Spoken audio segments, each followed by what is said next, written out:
Chance হবে তো পাপা?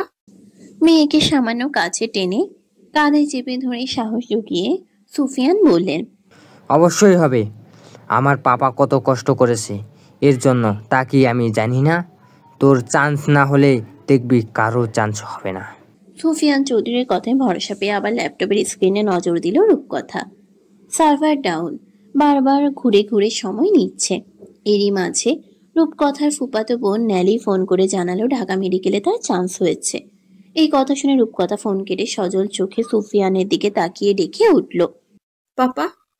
হঠাৎ ল্যাপটপের স্ক্রিনে সুফিয়ানের দৃষ্টি আটকালো। 3 নম্বর মেরিট লিস্টে রূপকথা রোল নম্বর ঝকঝক করছে। সুফিয়ান নিজের উচ্ছ্বাস ধরে রাখতে না পেরে হই বলে চিৎকার দিয়ে উঠলেন। ভয়ে আঁতকে উঠে রূপকথা নিচেও স্ক্রিনে নজর বুলালো। নিজের চোখ যেন তার বিশ্বাস হচ্ছে না। হাত পা কেমন শিরশিরে হয়ে ঠান্ডা হয়ে আসছে, মাথা কেমন ঘুরছে, খুশিতে হার্ট অ্যাটাক হচ্ছে। চোখ দুটোতে প্রচন্ড ঘুম। ঢলে পড়ার আগে রূপকথা অস্ফুট স্বরে বলল, খুশিতে জ্ঞান হারাচ্ছি পাপা। কথাটি বলেই বিছানায় ঢলে পড়ল রূপকথা। রেখাকে তর্জন গর্জন করে ডেকে সুফিয়ান বলে উঠল, তোর মেয়ের অজ্ঞান হয়ে গেছে রেখা। হাতের কাজ ছুঁড়ে ফেলে দৌড়ে ঘরে এলেন রেখা। মেয়ে তার সত্যি জ্ঞান হারিয়েছে। হাতের কাছের মগ থেকে পানি ছুঁড়ে চোখে মুখে ছিটিয়ে বিরক্তি ভরা কণ্ঠে রেখা ধমকে উঠলেন, চান্স পেতেই যদি এমন অবস্থা হয় তবে অপারেশন থিয়েটারে কি করবি তুই? পেশেন্ট রেখে তো তোরই চিকিৎসা আগে করতে হবে। কিছুক্ষণ পর পিটপিট করে চোখ মেলল রূপকথা। জিভ দিয়ে ঠোঁটের অগ্রভাগ থেকে অল্প পানি নিয়ে গলা ভেজাতে চাইল, কিন্তু মুখ বিকৃত করে ধীর গলায় বলল, কুসুম শরবতে চিনির বদলে আবার লবণ দিয়েছে মা। দুপুরের পর থেকেই রোদের তেজ মিয়ে এসেছে। চারিধারে শীতল এলোমেলো বাতাস। দুপুরের দিকে অধিক উত্তাপে যেমন হাঁসফাঁস অনুভূতি হচ্ছিল, এখন আর তেমনটি বোধ হচ্ছে না। সূর্যের ঝকঝকে কিরণ সইতে না পেরে টুনটুনিগুলো পাতার ঝোপে ঘাপটি মেরে লুকিয়েছিল। ঠান্ডা বাতাসের শিহরণে সেগুলো এখন লাফিয়ে লাফিয়ে এই ডাল ও ডাল ঘুরে বেড়াচ্ছে। বিকেলের দিকে একটা মিষ্টির প্যাকেট নিয়ে বাংলো থেকে বেরিয়ে গেল রূপকথা।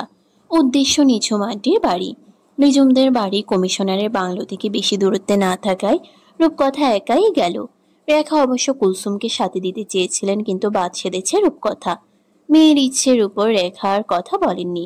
ফুরফুরে মেজাজে শীতল বাতাস গায়ে মেখে হাঁটি হাঁটি পায়ে চলতে লাগলো রূপকথা। জোর পায়ে হাঁটলে নিজুমদের বাসায় যেতে 10 মিনিট লাগবে, আর হেলে দুলে গেলে 15 মিনিট। রূপকথা একবার জোরে একবার হেলে দুলে চলতে চলতে 12 মিনিটের ব্যবধানে নিজুমদের গেটের সামনে এসে দাঁড়ালো। ভেতর থেকে নিজুমের ছেলে নিনাদের গমগমে কথা বলার স্বর ভেসে আসছে। সেই স্বরে কিছুক্ষণ থমকালো সে। এরপর তপ্ত শ্বাস ফেলে কলিং বেল চাপলো।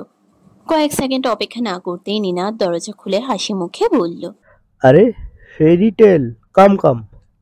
10 বছর বয়সী নিনাদের রঙ্গ তামাশায় স্মিত হাসল রূপকথা। এরপর ভেতরে ঢুকতে ঢুকতে মিহিস্বরে শোধালো, আন্টি কোথায় নিনাদ? নিনাদ উত্তর করবার আগেই আঁচলে হাত মুছতে মুছতে কিচেন থেকে বেরিয়ে এলো নিঝুম। নিঝুমের পাতলা গরনের শ্যামবর্ণের শরীরের পানে এক দৃষ্টিতে তাকিয়ে রইল রূপকথা। সেদিনের অল্প বয়সী নিঝুমের চেহারায় আজ কেমন বড় মানুষের ছাপ। চোখের পাওয়ারওয়ালা চশমাটায় কেমন বিজ্ঞ বিজ্ঞ লাগছে। রূপকথার ভাবনার মাঝেই নিঝুম পুনরায় শোধালো, কোনো খুশির খবর আছে বুঝি? কিসের মিষ্টি? নিঝুমের প্রশ্নের সম্বিত ফিরে পেল রূপকথা। ধ্যান ছেড়ে নিজেকে ধাতস্থ করে নিঝুমের হাতে মিষ্টির প্যাকেট তুলে দিয়ে উচ্ছ্বসিত গলায় বলে উঠল, মেডিকেলে চান্স পেয়েছি আন্টি। মেরিট লিস্টে 3rd পজিশনে এসেছে, তাই তোমায় মিষ্টি মুখ করাতে এলাম। টেবিলের উপর মিষ্টির প্যাকেট রেখে নিঝুম খুশি মুখে প্রত্যুত্তর করল, ওমা তাই নাকি? কোন কলেজ? ঢাকা মেডিকেল। নিঝুম খানিক থেমে শুধালো, ঢাকা চলে যাবে? রূপকথা এবার অস্থির হয়ে উঠল। নিঝুমের প্রশ্নের ইঙ্গিত সে জানে। এই মুহূর্তে মোটেও কিছু ভালো লাগছে না তার। বুকের ভেতর প্রচন্ড কষ্ট হচ্ছে। শ্বাসটা কেমন আটকে আটকে আসছে। গলা বিষিয়ে উঠছে নীলছে ব্যথায়। তবুও নিজেকে সামলে রূপকথা কম্পিত এলোমেলো কণ্ঠে বলল, যেতে হবে আন্টি। রূপকথার চেহারা দেখে ভেতরের অনুভূতি আন্দাজ করলো নিঝুম। তাই প্রসঙ্গ পাল্টে বলে উঠল, এই দেখো, তোমাকে এখনো বসতেই দেয়নি। আমিও না, কি যে মন ভুলা। রূপকথা মাথা নিচু করে ঠায় দাঁড়িয়ে রইল। এরপর সিক্ত কণ্ঠে শুধালো, অপেক্ষা জিনিসটা অনেক কষ্টের, তাই না নিঝুম আন্টি? সারফরাজ আর কখনো ফিরবে না। তবুও আমাকে মিথ্যে প্রতিশ্রুতি দিয়ে আজীবনের অপেক্ষায় ফেলে গেছে। কত নিষ্ঠুর সে, দেখেছো? নিঝুমের চোখে জল নামলো। রূপকথার মায়াবী চেহারার পানে তাকিয়ে 12 বছর আগের ভাবনায় ডুব দিল নিঝুম। সারফরাজহীন রূপকথাকে ম্যানেজ করা বড্ড কষ্ট করছিল সকলের জন্য। ছোট মানুষ কিছুই বুঝতে চাইতো না। সারাক্ষণ সারফরাজ সারফরাজ করে কেঁদে বুক ভাসাতো। শেষ স্মৃতিচিহ্ন হিসেবে সারফরাজের শার্টের বোতামের পানে চেয়ে থেকেই কাটাতো রাত দিন। রূপকথার বাবা মা কিভাবে পৃথিবী ছেড়েছে এটা নিঝুম ভুলিয়ে ভালিয়ে রূপকথার থেকে জেনেছে। সারফরাজের সাথে তার কি সম্পর্ক এটাও কৌশলে জেনে নিয়েছে নিঝুম। রূপকথার বাবা মায়ের মৃত্যুর পর সারফরাজ তাকে আগলে নিয়েছে, সর্বদা মেয়েটির ঢাল হয়ে দাঁড়িয়েছে। সারফরাজ ছিল রূপকথার কাছে নিরাপদ ভরসাযোগ্য আশ্রয়স্থল। শিশুরা একবার কাউকে মন থেকে ভালোবেসে ফেললে সে মানুষের কাছেই পড়ে থাকতে চায়, তার আদর পেতে চায়। সারফরাজ রূপকথার জন্য কি কি করেছে ছোট রূপকথা কেঁদে কেঁদে নিঝুমকে সব বলেছে। রূপকথার সবচাইতে পছন্দের মানুষ সারফরাজ। সারফরাজের বুকে রূপকথা মা গন্ধ পেত। বাবা মা হারিয়ে সারফরাজকে আঁকড়ে ধরতে চেয়েছিল রূপকথা, কিন্তু হুট করেই ভাগ্যের নির্মম পরিহাসে জঘন্যভাবে আলাদা হতে হয়েছে দুজনকে। রেখা আর সুফিয়ানকে বাবা মা হিসেবে মেনে নিতেও বড্ড কষ্ট হয়েছে তার। কিন্তু রূপকথা এখনো জানে এরা তার বাবা মা নয়, তবুও মানিয়ে নিয়েছে নিজেকে। কিন্তু সারফরাজকে আজও ভুলেনি রূপকথা। সেদিনের 6 বছরের ছোট রূপকথা আজ 18 বছর বয়সের যুবতী। নিঝুম 15 বছর বয়স পর্যন্ত রূপকথার দেখভাল করেছে। এতগুলো বছরের একদিনের জন্যও রূপকথার মুখ থেকে সারফরাজের নাম হারায়নি। সারফরাজ নামটি যেন রূপকথার হৃদয়ে গেঁথে গিয়েছে। কি এমন মায়া ডোরে রূপকথাকে বেঁধেছিল সারফরাজ? রূপকথার ডাকে ভাবনার সুতো ছিঁড়ে নিঝুমের নিজের খেয়ালে এসে নিঝুম রূপকথার উদ্দেশ্যে বলে, সারফরাজের সাথে তোমার যে সম্পর্ক তার নাম কি রূপকথা? রূপকথার চোখ বুজে কান্না গিলে খেলো। এরপর মোটা ভাঙ্গা স্বরে বলল, ওইটুকুন বয়সে সে আমায় আগলে নিয়েছিল aunty. He is my saviour. সে আমাকে সেভ না করলে আমিও আজ আকাশে তারা হয়ে যেতাম। জীবনে দ্বিতীয়বার বাঁচার সুযোগ সে দিয়েছে আমায়। এমন নিঃস্বার্থভাবে আর কেউ আমায় আগলে নিতে পারবে না আন্টি। মানুষটার প্রতি আমি কৃতজ্ঞতা পর্যন্ত প্রকাশ করতে পারিনি। এই সম্পর্কের নাম কি আমি নিজেও জানি না, শুধু জানি তার সাথে আমার আত্মিক সম্পর্ক। সে আমার আত্মার আত্মীয়। কখনো সারফরাজ ফিরে আসে তুমি তাকে চিনবে? এতগুলো বছর পেরিয়ে গেছে, এখন তো সে আরো বড় হয়ে গেছে, চেহারাও পাল্টেছে, গতরে পুরুষ হয়েছে। চোখের জল মুছে রূপকথা বলল, এমন ভয়ানক চোখ আর কারো নেই নিঝুম আন্টি। এমন চোখের মানুষ অনেক খুঁজেছি, কোথাও পাইনি। ওই দৃষ্টি আমি কখনো ভুলবো না। নিঝুম মাথা দুলিয়ে রূপকথার কাজ চাপড়ে বলে উঠল, সারফরাজ ফিরে এলে কি করবে? এখন তো অনেক বড় হয়ে গেছো, আর তো ছোট নেই। শুধু জানতে চাইবো, এতগুলো বছরের জন্য আমাকে একা ফেলে কোথায় ঘুরতে গিয়েছিল সে? নিঝুম বলার মতো আর কিছু পেল না। রূপকথা আর থাকতে চাইল না নিঝুমের বাড়িতে। ধীরে ধীরে পা বাড়িয়ে বিদায় নিয়ে বেরিয়ে এলো রাস্তায়। এরপর চোখের জল মুছে নিজের বাড়ি অভিমুখে ছুটল। রাতের খাবার টেবিলে রূপকথার পছন্দের সকল ডিশ দিয়ে টেবিল সাজালেন রেখা। প্রত্যেকটা খাবার রূপকথার পছন্দের, কিন্তু খাবারগুলো দেখে কোনো প্রতিক্রিয়া দেখালো না রূপকথা। অন্যান্য দিন মেয়ের ঠোঁটের কোণে যে হাসির রেখা থাকে আজ তাতে বিষাদ। মেয়েটা কেমন ভেতর থেকে মনমরা। চোখের ভাষায় বোঝা যাচ্ছে সে বিধ্বস্ত। সুফিয়ান চৌধুরী সবটা খেয়াল করে মেয়ের প্লেটে অল্প ভাত তুলে দিতে দিতে বলে উঠলেন, ভাবছি তুমি ঢাকায় গেলে আমরাও শিফট হব। তোমার কথার মতো অনেক বছর এখানেই পড়ে থাকলাম। যেহেতু তুমি ঢাকায় পড়তে যাচ্ছ, আমার মনে হয় আমরাও স্নাতক এর জন্য আবেদন করা উচিত। সুফিয়ানের কথায় রূপকথা ভাতের প্লেটে আঁকিবুকি করে ছোট গলায় জিজ্ঞেস করলো, আলেকজান্ডার আঙ্কেল খুঁজে পেয়েছে সারফরাজকে? কি বলে এক লোকমা ভাত মুখে তুলেছেন সুফিয়ান। সেটা না চিবিয়ে কিছুক্ষণ স্তব্ধ রইলেন। এরপর দ্রুত গলা ধক্করণ করে বললেন, অনেক খুঁজছে, কোথাও পাইনি। আলেকজান্ডার এর মতো সারফরাজ হয়তো ক্যালিফোর্নিক গ্যান্ট এর হাতে পরেও জীবন খুঁজতেছে, নইলে রাতারাতি জ্বলনজ্যান্ত একটা ছেলে কোথাও হারাবে। বেঁচে থাকলে নিশ্চয়ই খুঁজে পাওয়া যেত। এমন সময় রেখা উঁচু গলায় বলে উঠল, একটা খুনি ফেরারি আসামির জন্য কিসের এত দরদ তোমার? ওই খুনির জন্য তোমার বাবা মরতে মরতে বেঁচেছে। কতবার বলেছি ওই ছেলের নাম ভুলে যাও, তারপরও কিসের এত আদিক্ষেতা? সুফিয়ান রেখাকে ধমকে ওঠার আগেই ভাতের প্লেট ছুঁড়ে ফেললো রূপকথা।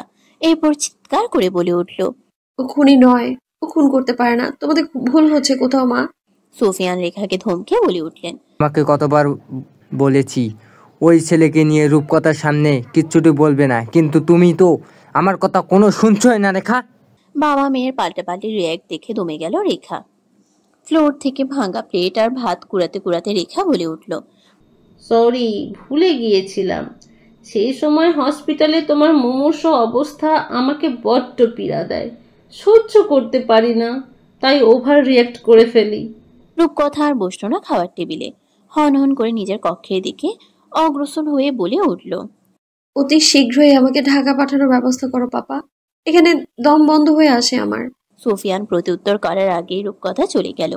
মেয়ের যাবার পানে তাকিয়ে সুফিয়ানও নিজেও খাওয়া ফেলে হাত ঝাড়া দিয়ে উঠে দাঁড়ালেন। এরপর গর্জে উঠে রেখাকে বললেন, সব খাবার তুমি একাই খাও, মূর্খ মহিলা কোথাকার। হাজারবার বলেছি সাপাত আমাকে গুলি করেনি, তারপরে এই গান গাও তুমি প্রতি বেলায় বেলায়। কথাগুলো বলে নিজের ঘরে চলে গেলেন সুফিয়ান। রেখা ভাঙা প্লেট হাতে নিয়ে বাবা মেয়ের চলে যাওয়ার পানে তাকিয়ে সজল চোখে হতাশা মিশ্রিত তপ্ত শ্বাস ফেললেন আর মনে মনে বললেন, সারফারাজের থেকে টেনে আলাদা করেছি বলে মায়ের প্রতি তোর এত ঘৃণা? ওই ছেলের মতো তোকে কি তবে আগলে নিতে পারিনি আমি? আমার আদরে তবে কমতি ছিল? Canvas cloud club, Sacramento, California. রাতের আধার ঘনিয়ে আসার সাথে সাথেই রঙিন আলোয় আলোকিত হল ক্যালিফোর্নিয়ার রাজধানী স্যাক্রামেন্টো। দিনের তুলনায় রাতের এই শহরে মানুষের ব্যস্ততা বাড়ল হাজার গুণ। এই শহরের সবচেয়ে বড় ক্লাবের নাম ক্যানভাস ক্লাউড। নেশাদ্রব্য থেকে শুরু করে মেয়ে মানুষ আমদানি রপ্তানির কারবার পর্যন্ত অবলীলায় চলে এখানে। কোনো সভ্য ভদ্র মানুষ এই ক্লাবের সামনে পা মারায় না। যারা আসে প্রত্যেকেই দুর্দর্শ খুনি, নারী কারবারের অসাধু ব্যক্তি, নয়তো ক্যাসিনো খেলোয়াড়। অনৈতিক কাজ কারবারের পাশাপাশি প্যাগে প্যাগে মদ গেলাই এদের প্রধান কাজ। ক্লাবের অন্ধকার কক্ষে হুইস্কির গ্লাস হাতে বসে আছে এক যুবক। যুবকের আইস ব্লু চোখ জোড়া লাল নীল ডিম লাইটের আলোয় কেমন ক্রূর আর ভয়ানক ঠেকছে। যে কেউ এক ঝলক এই চোখের বাণী দৃষ্টি মিললেই বুঝে যাবে এই যুবক শিকার ধরার আশায় ওত পেতেছে। ক্ষণকাল গড়াতেই লম্বা লম্বা পা ফেলে প্রবেশ করল এক সুদর্শন যুবক। নাম তার অভিরূপ। অভিরূপ তার লালচে ঠোঁটে সিগারেটের ঠুসে লাইটার দিয়ে আগুন জ্বালিয়ে পাশের কাউচে দুই পা ছড়িয়ে বসে পড়ল। এরপর সিগারেটের ফিল্টার লম্বা এক টান দিয়ে ভরাট গলায় বলে উঠল, তোর সন্দেহই ঠিক। ড্যামিয়েন তোর সাথে বেইমানি করেছে সারফারাজ। দিয়াগোর কাছ থেকে সকল তথ্য ওর ফাঁস করেছে। গোপনে দিয়াগোর সাথে হাত মিলিয়ে তোর বিজনেসের লস করিয়েছে। এরপর সিগারেটের ফিল্টারে লম্বা এক টান দিয়ে ভরাট গলায় বলে উঠল। অভিরূপের কথায় কোনো প্রত্যুত্তর করল না সারফারাজ। আয়েশ করে হুইস্কির গ্লাসে অল্প অল্প চুমুক বসিয়ে সম্মুখে দরজার পানে তাকিয়ে ঠাই বসে রইল। মিনিট পাঁচেক গড়াতেই দুজন কৃষ্ণ বর্ণের বডি বিল্ডার টাইপ ছেলে প্রবেশ করলো। ছেলে দুটো বুকে হাত ভাঁজ করে মাথা নিচু করে বলে উঠল, We caught Damien that. Shall we bring him inside? Louis নামক ছেলেটির কথায় হুইস্কির গ্লাস কাচের টেবিলে শব্দ করে রাখলো সারফারাজ। এরপর পায়ের উপর পা তুলে সোফায় মাথা হেলিয়ে চোখ বুজে লম্বা শ্বাস নিল। লুইস আর ইয়ং সারফারাজের উত্তরের আশায় পূর্বের ন্যায় বুকে হাত ভাঁজ করেই দাঁড়িয়ে রইল। কিছুক্ষণ নীরব থেকে সারফারাজ বলে উঠল, চতুরঙ্গ খেলার আয়োজন করো অভিরূপ। ড্যামিয়ান আমার খুব ভালো চেসমেট। অভিরূপ সিগারেট ফুঁকা বাদ দিয়ে সারফারাজের কঠিন চোয়ালের পানে চাইল। অভিরূপ এই খেলার সমাপ্তি জানে। হারবে একজন, প্রাণও যাবে একজনের, কিন্তু কার? দুজনেই কঠিন খিলাড়ি। সময় নষ্ট করছিস তুই অভি। সারফারাজের মাতাল ধীর লয়ের কণ্ঠে অভিরূপ সম্বিত ফিরে পেল। দামি সিগারেট পায়ে পিষে লুইসের উদ্দেশ্যে হাত উঠিয়ে বলল, ব্রিং দ্যাট বাস্টার্ড। আদেশ পেয়ে মাথা ঝাঁকিয়ে বিদায় নিল লুইস আর ইয়ং। অল্প সময় পরেই ড্যামিয়েনকে টেনে হিস্ট্রে সারফারাজের সামনে নিয়ে এলো দুজনে। টেবিলে দাবার বোর্ড নিয়ে বসে আছে সারফারাজ। চোখ মুখ খুব স্বাভাবিক, ভেতরে কি চলছে তা বোঝা মুশকিল। হুইস্কির নেশাটা বেশি হয়ে গেছে বোধ হয়। নীলচে চোখ জোড়া কেমন নিভু নিভু। ড্যামিয়েনকে দেখতে পেয়ে সোজা হয়ে নড়ে চড়ে বসলো সারফারাজ। এরপর হাতের ইশারায় ড্যামিয়েনকে ছেড়ে দিতে নির্দেশ দিল। ড্যামিয়েনকে ছেড়ে দিয়ে বাইরে বেরিয়ে গেল ইয়ং আর লুইস। এরপর বাইরের দরজায় বডিগার্ডের ন্যায় ডান হাতে দাঁড়িয়ে রইল। সামনে সোফা নির্দেশ করে ড্যামিয়েনের উদ্দেশ্যে সারফরাজ বলে উঠল। সিট। স্বাভাবিক ঠান্ডা গলা, কিন্তু কেমন ভয়ানক শুনল। স্যুটের গলা ঠিক করতে করতে তেজি গলায় ড্যামিয়েন বলে উঠল, I don't come here to play this fucking shit. ড্যামিয়েনের কথায় খিলখিল করে হাসল সারফরাজ। ভয়ানক সেই হাসি। মানুষের হাসি বুঝি এত ভয়ঙ্কর হয়? হাসি থামিয়ে সারফরাজ নোংরা ভাষায় বলে উঠল, ওরে আমার আদরের, তুই নিচ থেকে এখানে আসিসনি, তোকে আমি ধরে এনেছি। কেন এনেছি জানিস? তোর হাড্ডি ভাঙতে। সারফরাজের মুখের ভাষায় চোখ মুখ কুচকে এলো অভিরূপের। এত সুন্দর মানুষের মুখে এত বিশ্রী ভাষা কি করে উচ্চারণ হয় অভিরূপ তা জানে না। এদিকে শ্বেতাঙ্গ ডেমিয়েন বাংলা কথার আগামাথা কিছুই বুঝল না। সে তার হম্বিতম্বিতা অটল রইল। সারফরাজ কোমরে গুজে রাখা রিভলভার হাতে নিয়ে ড্যামিয়েনের দিকে তাক করে পুনরায় ভরাট গলায় বলল, Sit down, Damien. I haven't played this fucking shit with you in a long time. সারফরাজের বন্দুকের নল সামান্য ভীতি সৃষ্টি করলো ড্যামিয়েনের মনে, কিন্তু পরক্ষণেই মুখে হাসি ফুটল সারফরাজের চুক্তিতে। Whoever loses will die. Abhirup একটা কয়েন এনে টস করলো। টসে ড্যামিয়েন জিতল। সাদা গুটি তার। নিজের ঘরে গুটি সাজাতে সাজাতে জিভ বের করে বিশ্রী হাসলো ড্যামিয়েন। এরপর চোখ টিপে বলে উঠল, I will fuck hold life son of bitch. Sarfaraz বাঁকা হাসলো ড্যামিয়েনের কনফিডেন্সে। এরপর বলল, Let's start. সতর্কতার সহিত দীর্ঘ সময় নিয়ে এগিয়ে চলেছে খেলা। ইতোমধ্যে ড্যামিয়েন সারফরাজ এট 4টি সৈন্য খেয়ে ফেলেছে। সারফরাজ চোখের ইশারে ড্যামিয়েনের সামনে একটা গান এনে রাখলো অভিরূপ। চকচকে সিলভার রঙের নিউ মডেলের রিভলভার দেখে ড্যামিয়েনের দম্ভ আরেকটু বাড়ল। খেলা ফেলে বন্দুকে চুমু খেয়ে ড্যামিয়েন স্লেশ করে বলে উঠল, You are finished. ড্যামিয়েনের নিজের সবগুলো গুটি ঘর থেকে বের করে ফেললো। সারফরাজকে কতল করার নেশা ড্যামিয়েনের মাথায় চড়ে বসলো। এটাই যেন ঘোর পাগলামি করলো ড্যামিয়েন। কোনো কিছু টাহর করবার আগেই ড্যামিয়েনের মিনিস্টার, রুক, নাইট সব খেয়ে ফেললো সারফরাজ। এরপর ড্যামিয়েনের সবচেয়ে শক্তিশালী গুটি রানীকে চারপাশ থেকে ঘিরে বলে উঠল, Check.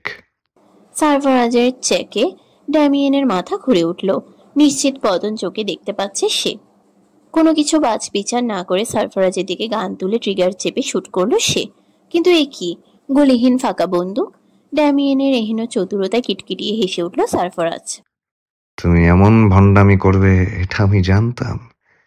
কথাটি বলেই চোখে মুখে কাঠিন্য হিংস্রতা ফুটিয়ে দক্ষ অভিজ্ঞ হাতে নিজের গান নিয়ে একের পর এক ড্যামিয়েনের বুক বরাবর শুট করলো সারফরাজ। মুহূর্তেই মাটিতে লুটিয়ে পড়লো ড্যামিয়েন। রক্তাক্ত লুটিত ড্যামিয়েনের কাছে এগিয়ে এসে বুট জোতা দিয়ে বুক পিষে ধরে সারফরাজ রসিকতা করে বলে উঠল, Checkmate, dear Damien. পুরো দৃশ্যে অভিরূপ নির্বাক হয়ে বসে রইল। সামান্য কটা টাকার লস হয়েছে বলে সারফরাজ এভাবে মেরে দিল ড্যামিয়েনকে। অভিরূপের মনের ভাবনা বোধহয় পড়ে ফেলল সারফরাজ। ধোঁয়া ওঠা বন্দুকের নলে ঠোঁট গোল করে ফু দিয়ে বলে উঠল, বেইমানি একদম পছন্দ নয় আমার। বন্ধু সেজে পিঠে ছুরি মেরেছে আমার। আজ না হয় কাল ওকে মারতেই হতো। তাই আর দেরি করে কি লাভ? এক বেইমানকে দরদ করে ছেড়ে দিয়েছিলাম। ফিডব্যাক হিসেবে মরতে মরতে এখানে এসে উপস্থিত হয়েছি। এই বাস্টার্ডকে এখান থেকে নিয়ে যা আর আমার বাংলাদেশে যাবার ব্যবস্থা কর। চোখ বড় বড় করে অভিরূপ শুধালো। এখানে তোর কি কাজ? বন্দুকের নল দিয়ে থুতনি চুলকাতে চুলকাতে সারফরাজ উত্তর করলো, হঠাৎ আর এক বেইমানের কথা মনে পড়লো। ওকে টপকাতে না পারলে শান্তিতে ঘুমোতে পারবো না। কিন্তু তুই তো ফেরারি আসামি, গেলেই যদি খাঁচায় তোলে। ঝকঝকে দাঁত বের করে প্রশস্ত হেসে সারফরাজ বলল, টাকা খুব পছন্দ করে। প্রশাসনের লোকেরা তোর মতো আদর্শ নয়। খাঁচায় তোলার আগে দানা ছিটাবো, সব পায়ের কাছে লুটিয়ে মিউ মিউ করবে। এবার যেটা করতে বলেছি সেটা কর। ইতস্তত করে অভিরূপ বলল, মুখের গালিগুলো ভালো করা যায় না একটু? সারফরাজ অভিরূপের এলোমেলো কলার ঠিক করতে করতে উত্তর করলো, এসব গালি নয়, এগুলো বুলেট। তাই এমন বুলেট তোর তুলতুলে পশ্চাৎ দেশে আঘাত হানার আগে আমাকে বাংলাদেশে পাঠানোর ব্যবস্থা কর। ঝকঝকে আলো বিলিয়ে দেয়া সূর্য সিয়েরা মাউন্টেনের বৃহৎ চূড়ার পেছনে লুকিয়ে গিয়েছে। আলপাইন গাছের সারি ভেদ করে ঘন কালো অন্ধকার এসে ঘিরে ধরেছে সর্বত্র। কোথাও এক বিন্দু আলোর উপস্থিতি নেই। চারপাশ ঘোর অমানিসায় ল্যাপটানো।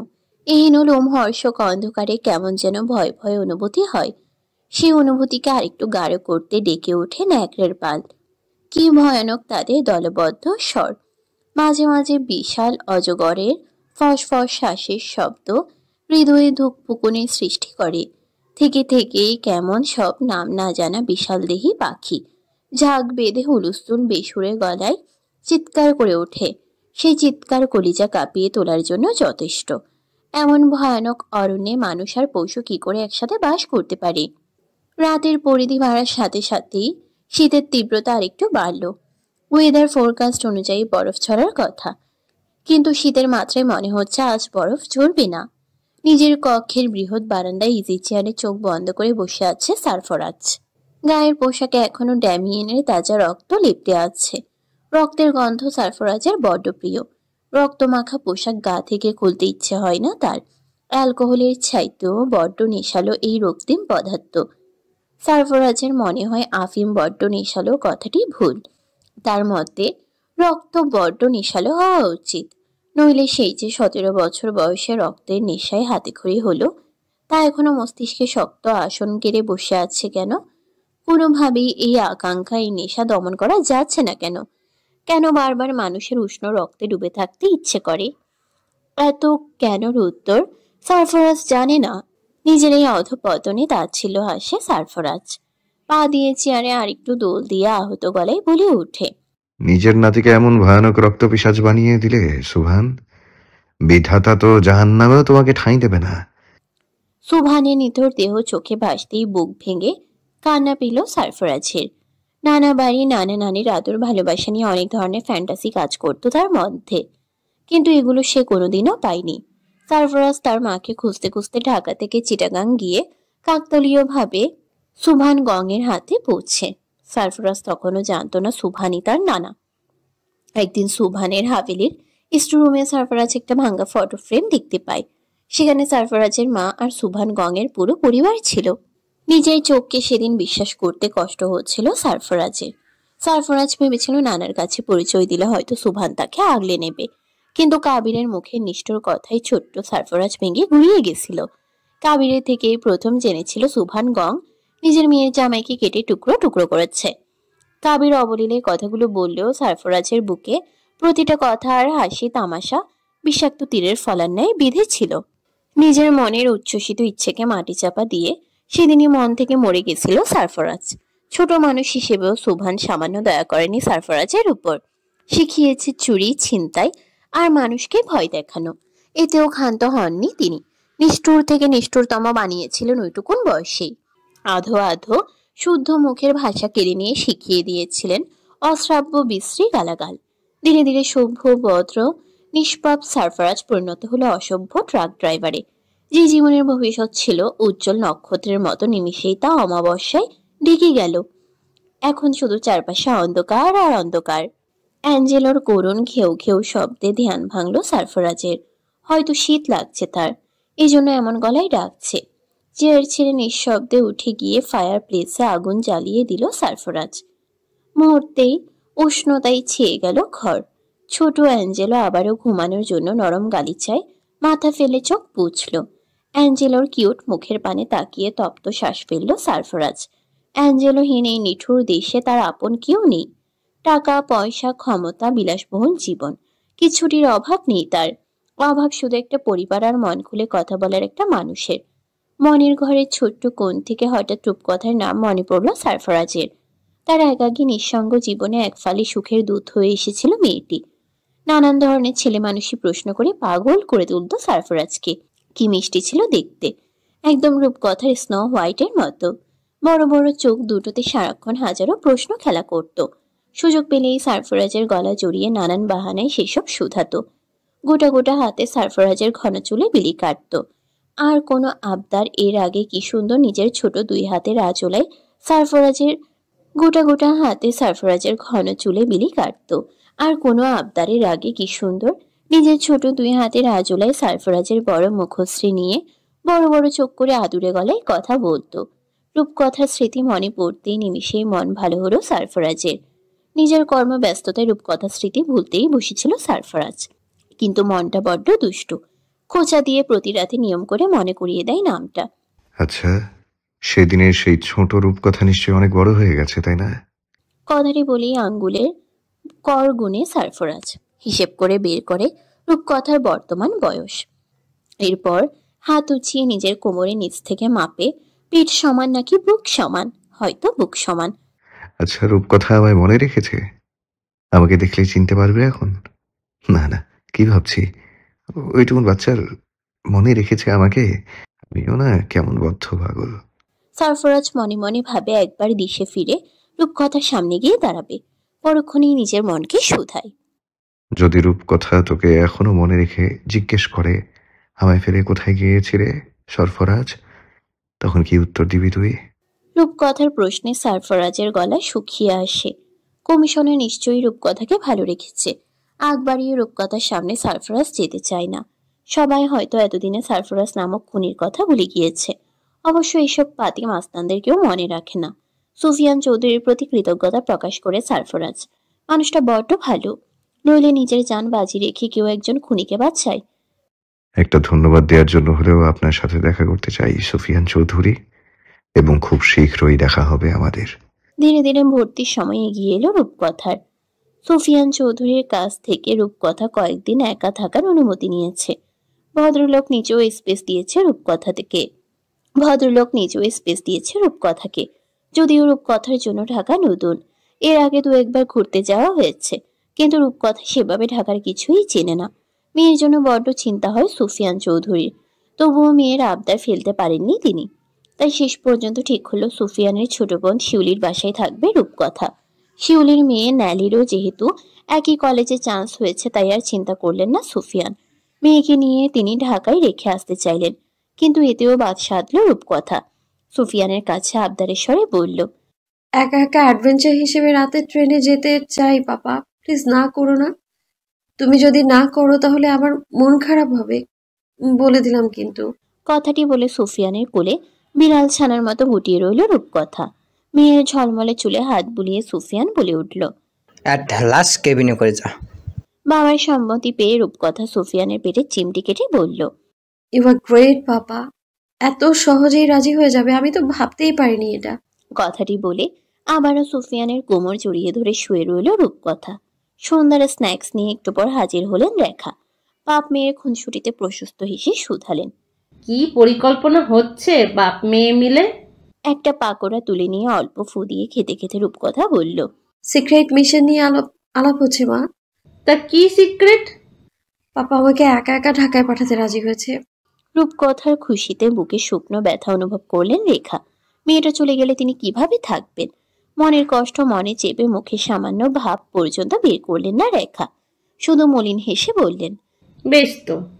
সুফিয়ান স্ত্রীর মলিন মুখশ্রী খেয়াল করে বলে উঠলেন, আমরাও মাস দুয়েক পর ঢাকায় শিফট হব রেখা। অলরেডি আবেদন করছি, এখনকার দায়িত্ব নতুন কমিশনারকে না বুঝিয়ে দিতে পারবো না, তাই এই দেরি আর কি। পরের দিন সকালে খুব ভোরে উঠে গেল রূপকথা। বিশেষ এক কাজের জন্য আজ খুব তাড়াতাড়ি ঘুম থেকে উঠেছে সে। সুফিয়ান বা রেখা কেউ এখনো ওঠেনি। রূপকথা সেই সুযোগে ধীরে ধীরে সিঁড়ি বেয়ে নিচে নেমে এলো। ড্রয়িং রুমে সেই হাই তুলতে তুলতে ঘুম থেকে ওঠা কুলসুমের সাথে দেখা হয়ে গেল তার। আর মোড়া ভেঙে দু চোখ কষলে কুলসুম শুধালো, কোথায় যাচ্ছেন যে? ভেবা চেকা খেয়ে গেল রূপকথা। মুখে মেকি হাসি ঝুলিয়ে বলল, বাইরে মর্নিং ওয়াকে। মর্নিং ওয়াকের নাম শুনে চোখ মুখ পাকালো কুলসুম। যে মানুষের শরীরে একরত্তি মাংস নেই, তার আবার কিসের মর্নিং ফর্নিং? কুলসুমের উত্তরে ভরসায় দাঁড়ালো না রূপকথা। হন হন করে পা ফেলে বাইরে বেরিয়ে গেল। কুলসুম রূপকথার যাবার পানে তাকিয়ে বলে ওঠে, ফাঁকা রাস্তায় কোনো রিক্সা বা সিএনজির কিচ্ছুটি দেখা পেল না রূপকথা। দীর্ঘ সময় হাঁটার পর একটা ব্যাটারি চালিত অটোরিকশা পেল। ভাগ্য যেন সামান্য প্রসন্ন হলো। রিক্সাওয়ালাকে হাঁক ছেড়ে ডেকে রূপকথা শুধালো, সুভান গঙের হাভেলিতে যাবেন? সুভান গঙের নাম শুনেই রিক্সাওয়ালার মুখের রং ফ্যাকাশে হলো, কিন্তু মোটা ভাড়ার আশায় রাজি হলো। কাল বিলম্ব না করে রূপকথা চেপে বসতেই হাওয়ার বেগে চলতে লাগলো রিক্সা। আধ ঘন্টা পর রূপকথা সুভান গঙের হাভেলিতে পৌঁছালো। আপনি এক্ষুনি দাঁড়ান, আমি যাব আর আসবো। রিক্সাওয়ালা ঘাড় কাত করে সম্মতি জানাতেই ভেতরের দিকে ছুটল রূপকথা। প্রকাণ্ড হাবেলির শেওলা পড়া উঠোনে দাঁড়িয়ে ছলছল করে উঠল রূপকথার চোখ জোড়া। দোতলা বিশিষ্ট আভিজাত্য ভরা বাড়িটি আজ কেবল ধুলো ময়লা। আগাছার সাথে সাথে শ্যাওলার দখলে। বখাটে ছেলেপেলের আড্ডা জমে রাতের বেলা এখানে। ভাঙা মদের বোতল, শিরিন চার, সিগারেটের ফিল্টারে তার ছাপ স্পষ্ট। বাড়ির পাশ ঘেঁষে বাবলা গাছটা এখনো স্বয়ং দম্ভ নিয়ে মাথা উঁচু করে দাঁড়িয়ে আছে। ঝোপঝাড়ার ময়লার স্তূপ মারিয়ে ভীতিহীন ভেতরে প্রবেশ করল রূপকথা। কাঠের দরজা জানালাগুলো উইপোকা খেয়ে নিয়েছে, তাই কৃত্রিমভাবে আলোকিত করার কোনো দরকার পড়ছে না। একে একে সিঁড়ির ধাপ মারিয়ে সারফরাজের কক্ষে প্রবেশ করল সে। ঘরের ভেতরে সিমেন্ট উঠে চটচটে হয়ে আছে। ভাঙা একটা বিছানা অনাদরে পড়ে রয়েছে এক কোণে, তার নিচে ছোট একটি স্টিলের ট্র্যাঙ্ক। সেটাও বৃষ্টির জলে আর স্যাঁতস্যাঁতে মেঝেতে থাকতে থাকতে জং ধরে গিয়েছে। ঘরটি তার কিছুই নেই, হয়তো চোর এসে নিয়ে গেছে। এমন জন মানবহীন ফাঁকা বাড়িতে কেউ কিছু ফেলে রাখে নাকি? আগ্রহবশত হাঁটু মুড়ে মেঝেতে বসে সেই ট্র্যাঙ্ক টেনে বার করলো রূপকথা। তারাহীন ভঙ্গুর ট্র্যাঙ্ক খুলতে সময় লাগলো না তার।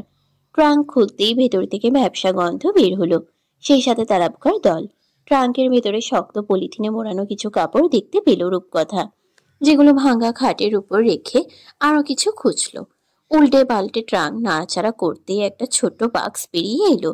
উৎসুক হয়ে সেই বাক্স খুলতেই ল্যামিনেটিং করা ছবি বেরিয়ে এলো একখানা। ছবিটা এখনো অক্ষত আছে, সামান্য নষ্টও হয়নি।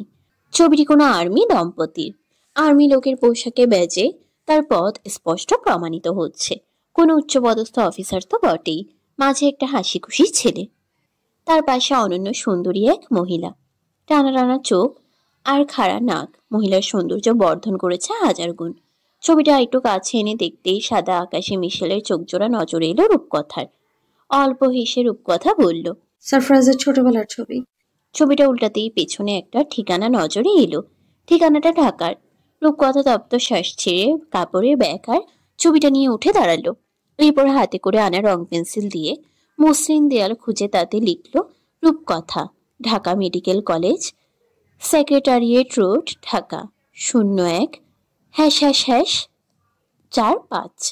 এরপর ছোট করে লিখল, তোমার বেড়ানো শেষ হলে একবার এই ঠিকানায় এসো সারফরাজ। তোমার অপেক্ষায় আগের ঠিকানাতেই এতগুলো বছর ছিলাম, তুমি আসোনি, বাধ্য হয়ে ঠিকানা পাল্টাতে হলো।